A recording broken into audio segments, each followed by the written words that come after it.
સામાન્ય રીતે રાજકીય આગેવાનો પોતાની વાતમાં કે ભાષણમાં પોતાની માનસિક અસમતુલા દેખાડે અને એની વાત મૂકે તો દેશની જનતા એ ઓળખી જાય છે કે આવા આગેવાનો અમારું ભલું કશું કરી શકે નહીં.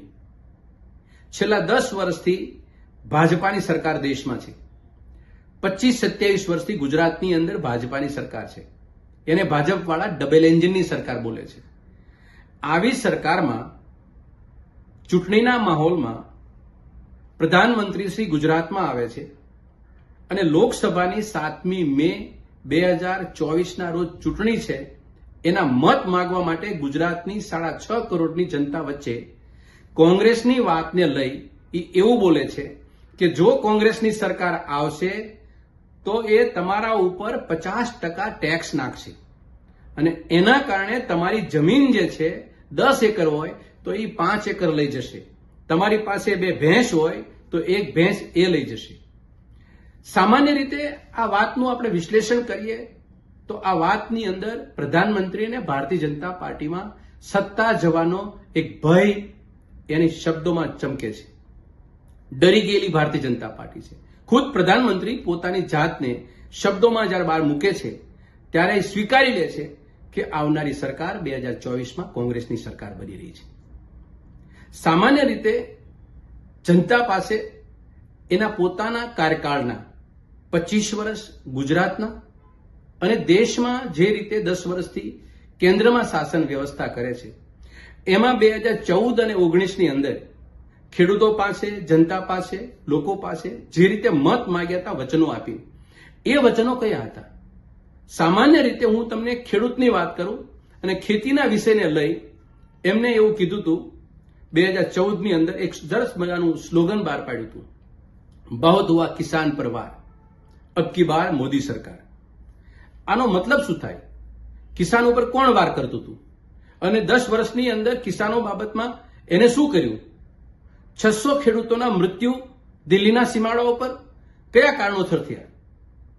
ડિસેમ્બર 2022ની અંદર આ દેશના ખેડૂતોની આવક બમણી થશે એવો વાયદો કોને માર્યો હતો? અને આ દેશના ખેડૂતો ઉપર આઝાદી કાળથી અત્યાર સુધીની કોઈ પણ સરકારે એગ્રીકલ્ચર ઇનપુટ્સ એટલે કે ખાતર, દવા અને બિયારણ ઉપર એક પણ પ્રકારનો ટેક્સ નહોતો. એના ઉપર આજે 28% સુધીના જીએસટી તગડા નાખી અને ખેડૂતની કમર તોડવાનો ધંધો કોને કર્યો?